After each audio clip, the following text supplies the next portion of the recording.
Hola, buenas tardes. Bueno, pues hoy 8 de abril es miércoles santo y bueno, ya estamos en el Ecuador de la Semana Santa, el famoso día de la grapa, porque normalmente en los programas de mano hoy es el medio del librillo y se le conoce así también popularmente. Eh, Hoy, como los demás días, os traigo un vídeo con tres anécdotas o tres curiosidades del miércoles santo, pero en primer lugar querría, aparte de contar el origen de la jornada, detallar en qué consistía el oficio de tinieblas, que ya comenté el Domingo de Ramos, cuando hablé del Cristo de San Agustín y las primeras cofradías o procesiones del Domingo de Ramos. Bueno, voy a compartir las diapositivas, como siempre. Aquí está. Bien. La jornada del miércoles santo es litúrgicamente sí es un momento importante porque es el final de la cuaresma y el comienzo del triduo pascual o del triduo sacro, es decir, de los actos, de los días más importantes del año litúrgico cristiano. Es donde se agrupan las principales celebraciones que tienen que ver con la pasión, muerte y resurrección de Cristo. Es por ello que desde el comienzo de la Semana Santa en Sevilla, desde previo a las procesiones como hoy la conocemos, cuando existían Vía Crucis y actos penitenciales más sencillos, se celebrarían en estos tres últimos días de la semana. Una vez que en 1604 el cardenal Niño de Guevara establece el paso obligatorio por la catedral de todas aquellas cofradías que hiciesen estación de penitencia a templete, capilla o iglesia de su barrio, comienza a institucionalizarse la jornada del miércoles como él la conoce. Si bien las cofradías que tenemos en esta jornada actualmente, mayormente del XIX y del siglo XX, en muchos casos se remontan a estos siglos, siglo XVI y XVII, aunque no procesionaban casi todas el miércoles santo, sino que fueron cambiando de jornada según fuesen las circunstancias. La lanzada del siglo XVI, también el Buen Fin, aunque después trataremos algunos detalles sobre ella, los panaderos, que tenemos a la Virgen de Regla, y también las 7 palabras. Quería referirme al oficio de tinieblas, como he comentado al principio y comenté el Domingo de Ramos, ya que esto, que es una celebración de toda la cristiandad, no solamente de Sevilla, era un momento importante en la organización de la Semana Santa sevillana, bueno, hasta prácticamente el año 1962, si bien en el siglo XX cayó en bastante decadencia. Este oficio de tiniebla, y aquí voy a parar un poquito más, es un acto, un servicio religioso que se sigue realizando en algunas iglesias y en algunas comunidades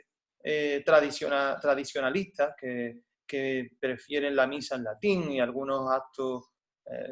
religiosos preconciliares, y que lo que intenta es representar el funeral o los oficios fúnebres de la muerte o de la pasión y la muerte de Jesucristo en las vísperas de los 3 días del Triduo Sacro, es decir, miércoles por la tarde, jueves por la tarde y viernes por la tarde. Lo que se hace básicamente, o de forma resumida, es el rezo de la liturgia de las horas de forma comprimida, en concreto de los maitines y de los laudes, que corresponden a los días siguientes, pero que se hacen posteriormente a la víspera, es decir, aproximadamente entre las 4 y las 5 de la tarde,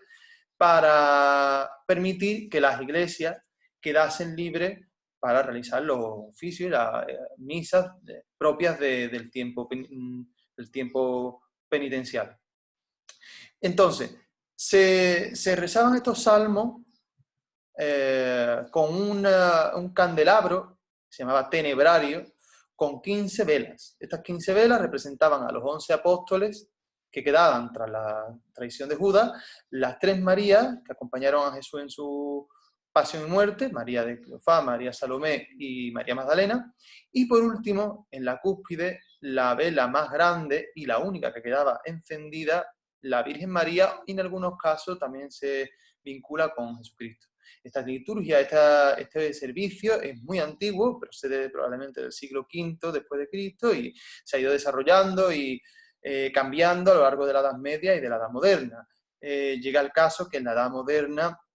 en Sevilla, adquiere con la Contrarreforma un grandísimo peso, una grandísima importancia, se hace muy popular y ello se ve reflejado en el famoso tenebrario de la Catedral de Sevilla, que mide casi 8 metros de altura y que aparece, bueno, que actualmente se sitúa en el trascoro debido a su calidad artística y a su majestuosidad. Como vemos, las 15 velas con la imagen o la figura de cada apóstol y cada santo que representa.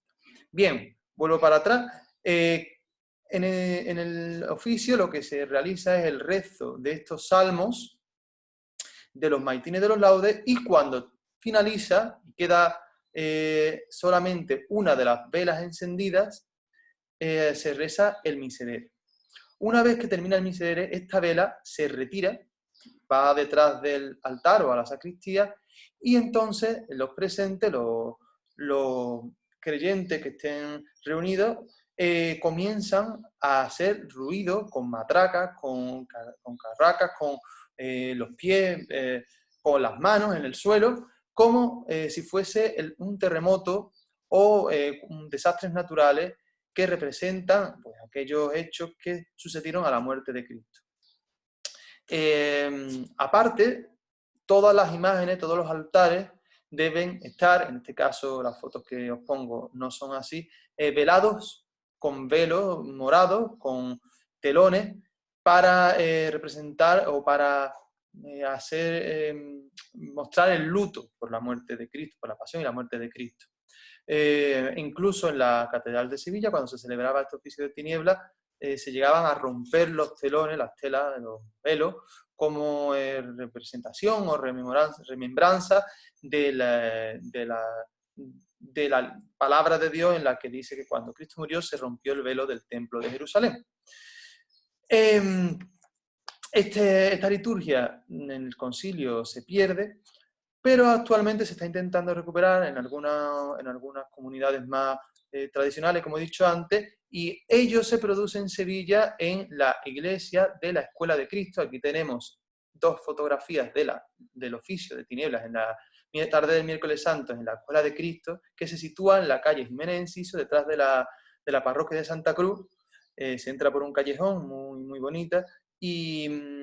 que bueno, que podéis encontrar en YouTube. Voy a colocar el enlace debajo para que veáis, si queréis, en los últimos segundos, el último minuto, cómo se produce esa última vela, se termina el miserere, se marcha la vela y comienza el estruendo, el sonido de carracas que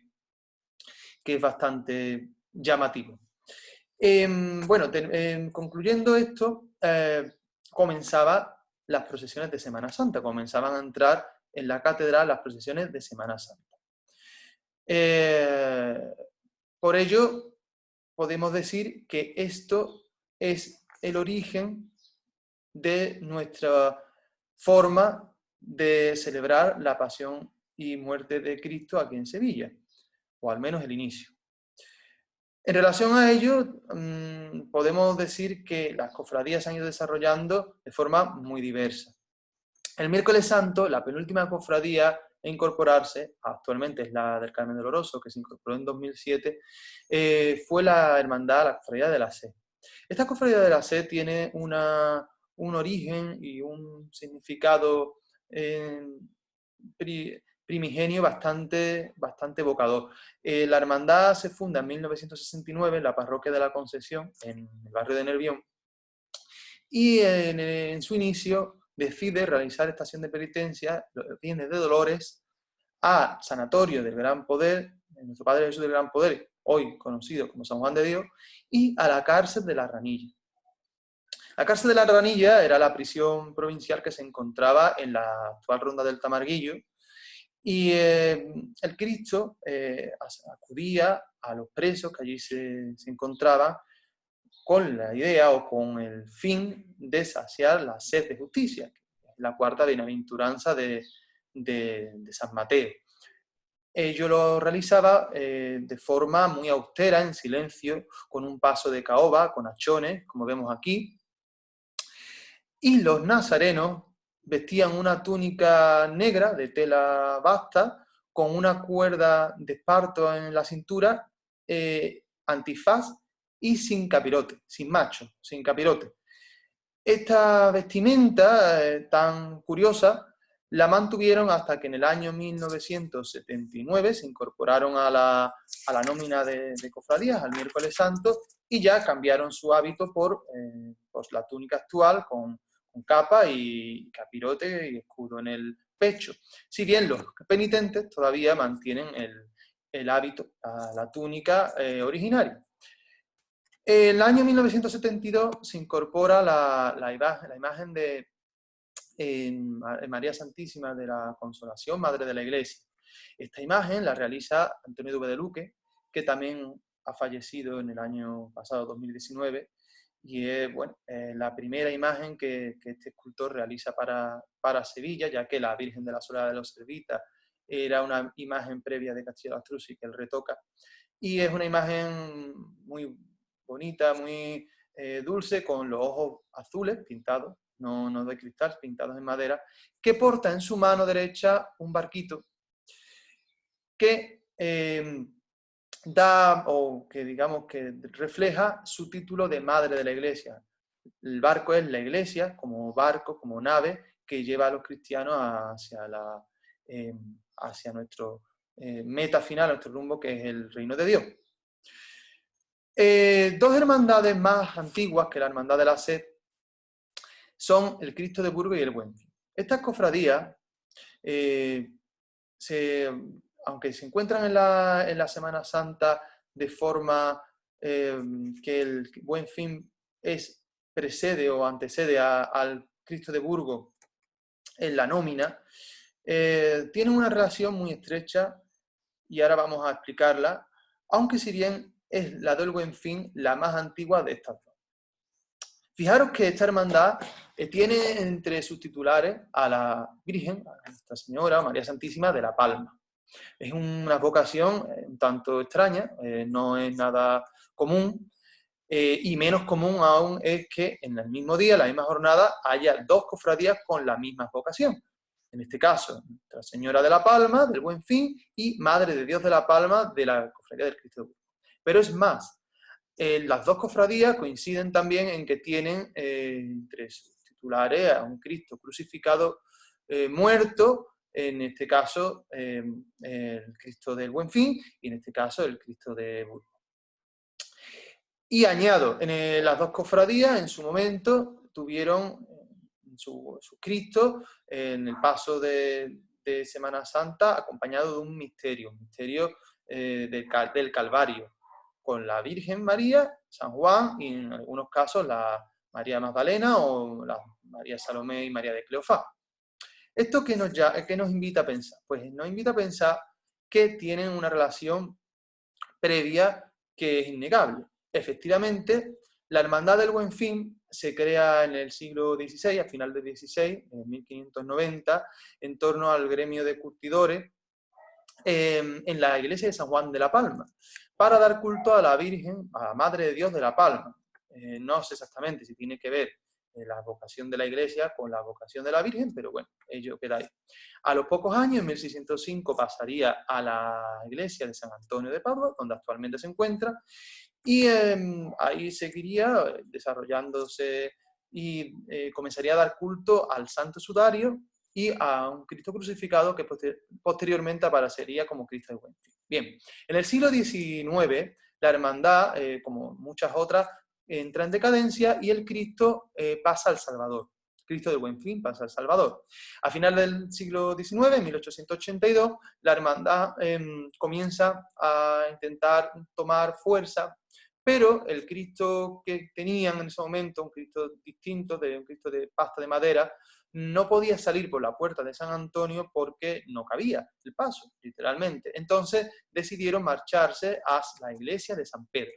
En la iglesia de San Pedro, cuando se marcharon para allá, no pudieron hacerlo con los titulares, que se tuvieron que quedar en la iglesia de San Antonio, y comenzaron a dar culto a las imágenes que allí se encontraban. Un Cristo de Burgos que había pertenecido a la hermandad de los burgaleses, a una cofradía de comerciantes burgaleses que estaban situadas en la iglesia, convento de San Francisco, donde hoy es la Plaza Nueva, y que se había marchado cuando este convento se destruye a mitad del siglo XIX a la iglesia de San Pedro, donde también aparecía una imagen de la Virgen, que adoptaron esta hermandad del Buen Fin, con el título de Madre de Dios de la Palma. Comenzaron a darle culto a esta Virgen de la Palma y obviamente al Cristo crucificado que allí se encontraba con el título de Cristo de Burgos, así como a las lágrimas de San Pedro, titular de la iglesia. Bien, en el año 1888 esta hermandad se incorpora a la Semana Santa, pero en 1908 algunos hermanos deciden volver a San Antonio y retomar la cofradía del Buen Fin que se había extinguido. Esta cofradía recupera al Cristo del Salvador, al Cristo de Buen Fin, y retoman la talla de María Santísima de la Palma que se había quedado allí, y refundan la cofradía, que es la que actualmente procesiona el miércoles santo. Estas cofradías, la del Buen Fin y la del Cristo de Burgos, tuvieron un pleito entonces por el culto al Santo Sudario, que era en realidad la vocación primigenia de las dos hermandades. Este pleito lo ganó el Buen Fin en 1927, impidiendo que el Cristo de Burgos procesionase con el Santo Sudario, cosa que se hacía, esto es para que sepáis, la calle La Araña, Martín Villa, donde está la iglesia de la Anunciación, y el mercado de la Encarnación, el Cristo de Burgos con un misterio, para que ustedes los veáis, y delante el Santo Sudario llevado por los nazarenos de la hermandad. Hace relativamente pocos años, la hermandad del Buen Fin, que, como he dicho, ganó el pleito, comenzó a sacar una imagen del Cristo, del Santo Sudario, que realizó Miñarro, copiando la Santa Sínode de Turín, que en teoría es realmente la imagen, no se sabe muy bien, la imagen del cuerpo de Cristo. Por último, quería comentar un aniversario que este año se produce, que es el 75 aniversario de la Piedad del Baratillo. El Baratillo es una hermandad que se funda en 1894, recuperando también una antigua devoción a la cruz del Baratillo, que era una cruz de hierro que se había erigido en la Resolana del Baratillo, en la actual calle Adriano, para marcar una fosa común de la peste de 1649, la que comentamos el domingo pasado. Esta cruz se había después introducido en una capilla, la actual capilla del Baratillo, donde también había otra cofradía que había rendido culto a la Piedad. En el siglo XIX estas dos hermandades se habían extinguido y la nueva hermandad del Baratillo aglutina estas dos devociones. El año 1904, 10 años después de fundarse, comienza a salir en la Semana Santa con una piedad en la que a veces está el Cristo y la Virgen, y a veces se incorporan otras imágenes como José de Arimatea, Nicodemo, las Marías, acompañando a la Virgen María con el Cristo muerto yacente. Este misterio realizado por Pizarro no cuajó mucho, lo cual en 1945 llevó a que se encargase a José Manuel Rodríguez Fernández Andes la hechura de una nueva imagen de la Piedad, la Virgen de la Piedad. Este escultor realizó la Virgen de la Piedad, que actualmente procesiona, pero no el Cristo. El Cristo lo realizaría en 1951 Ortega Bru, por lo cual 5 años la Virgen de la Piedad procesionó con el antiguo Cristo de Pizarro, que en realidad la hermandad no convencía y que finalmente fue sustituido por el Cristo de Ortega Bru, dándose el detalle, la casualidad, o mejor dicho, el resultado de que el misterio, el grupo escultórico resultante es para muchos el mejor grupo escultórico producido por dos escultores totalmente distintos. De hecho, Fernández Ande y Ortega Bru tienen una concepción de la escultura casi opuesta, que forman, digo, un grupo totalmente armónico, evocador, y que lleva a la devoción. La Virgen de la Piedad del Baratillo, que realiza Fernández Ande, tiene, aparte de todo, una historia bastante interesante en cuanto a su concesión. Porque la Virgen de la Piedad del Baratillo, cuando en 1945 se le encarga a Fernández Ande su realización, la hermandad, así como José Sebastián Iván Darán, el que está enterrado en la Capilla de los Marineros, que era su director espiritual, él le establece unos parámetros o unas indicaciones para su factura. Y le aconsejan que se inspire en la Piedad de Miguel Ángel, que está en el Vaticano, de la cual se tenían innumerables fotos y grabados, por tanto no existía ningún tipo de duda, y que tomase la dulzura, la niñez, la evocación en la mirada de la imagen a la hora de realizar la nueva piedad. Pero además, José Fernández Ande era muy devoto de la pastora de Santa Marina. Y es de esta Virgen, que aquí la tenemos, de la que toma un modelo claro para la realización de la piedad. De hecho, cuando se ha restaurado en los últimos años, se ha redescubierto la policromía, que es muy cercana a la Virgen de la Pastora. Esta imagen tan bonita, tan evocadora, lo que nos lleva a ver cómo en algunos casos la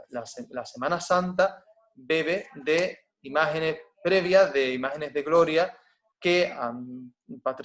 protagonizado las devociones de los sevillanos desde mucho tiempo atrás, como en este caso la Pastora de Santa Marina, que tan popular fue en el pasado.